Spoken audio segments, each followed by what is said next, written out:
Stop.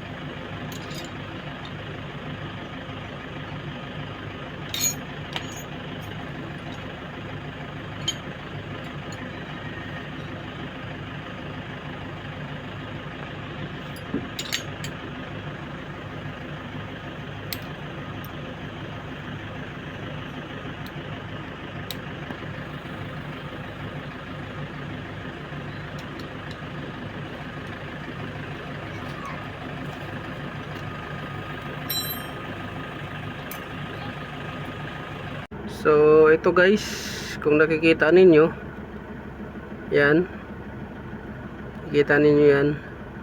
So itong pula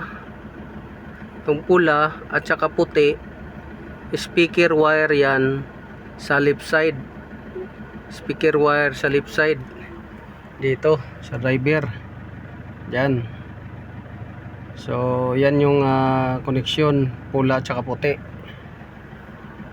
Tapos itong black tsaka yellow, yan, black tsaka yellow, doon naman yan sa kanan. Doon. So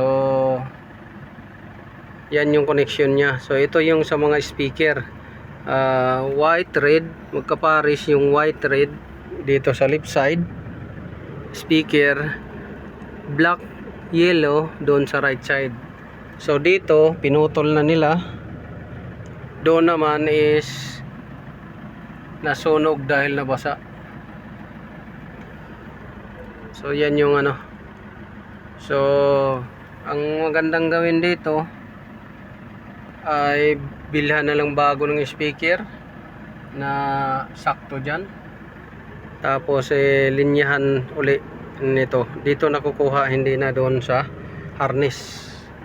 So yan yung remedy na gagawin natin. So ayan, babalik na natin to. At may gagawin pa tayong isa, wiper washer, wiper blade motor. So yun, sana nakatulong to sa inyo. Pwede nito bypassan, galing na dito. Wag na ninyong idaan doon sa harness, diretso na dito, pagapang na lang sa ilalim ng dashboard hanggang doon sa speaker. So yun, this is Otto Boyson. So hello guys, good morning. So welcome back to my YouTube channel. This is Otto Boyson. So may gagawin tayo ngayong diagnose, repair Toyota Hiace. Ito, ang problema nito, walang wiper. So ngayon, ang gagawin natin dito, dahil walang wiper, ay check natin.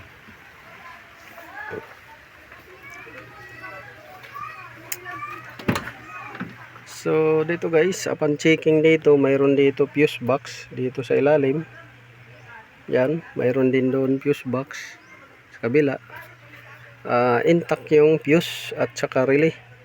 So okay naman yung fuse at saka relay, walang problema.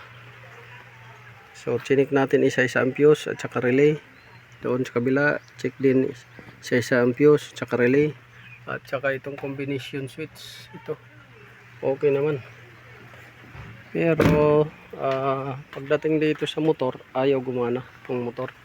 So may output siya, pero ayaw gumana ng motor.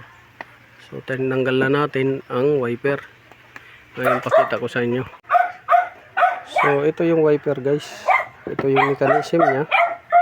Ang dahilan kung bakit ayaw gumana, stuck up yung mechanism nya. Hindi gumagalaw itong mechanism. Ito, stuck up. So yan yung isang dahilan kung bakit ayaw gumana ng wiper. Ito matigas, hindi maka-move itong bracket nya, itong arm bracket nya. Tsaka doon sa kabila na arm bracket, ayaw din. So stuck up, isang dahilan yan. So pangalawa, ang dahilan itong motor. Ito. So ang dahilan nito guys ay nasunog. Kaya ayaw nang gumana. Ayan, oh. Sobrang itim na nung magnetic wire niya sa loob, oh. Magnetic wire niya sa loob itim na. Ano, sa rotor. Naapektuhan pa pati itong housing niya sa may carbon brush na sunog din ng itim. Sunog. So ayaw gumana dahil dyan. So ang nagiging dahilan nito guys, sa umpisa talaga ang nagiging dahilan nito dahil kung laging maulan, ito siya mag-stack up to, itong shafting niya. So hindi gagalaw tong bracket na to, at doon hindi rin gagalaw. So ang tendency, mapipersa yung motor na aandar siya, pipilitin niya hanggang sa masunog siya. So ito yung ang nangyari, nasunog, hindi na ma-repair dahil puro sunog pati itong kabila.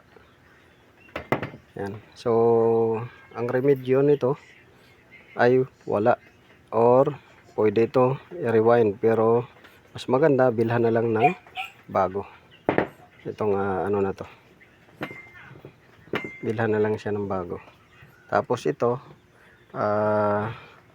ibo-blow torch to hanggang sa matuno yung bakal at gumalaw siya.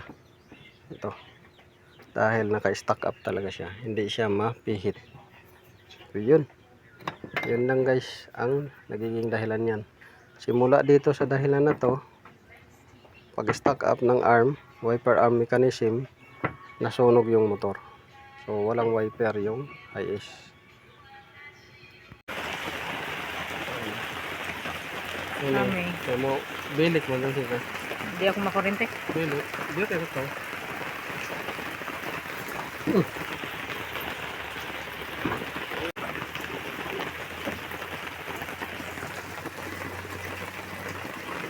Ah.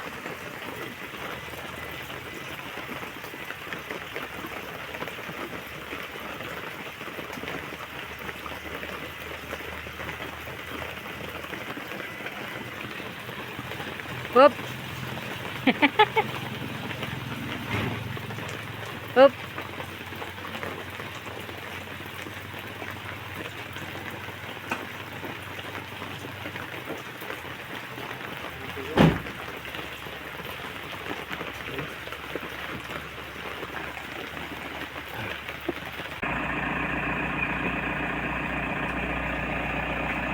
Hindi. Kung mag-back.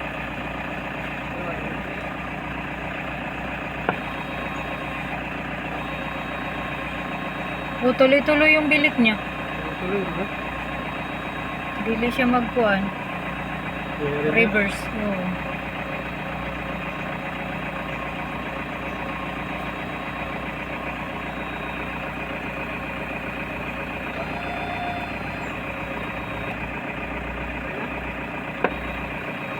Murag yapon. Murag yapon yung ikot niya.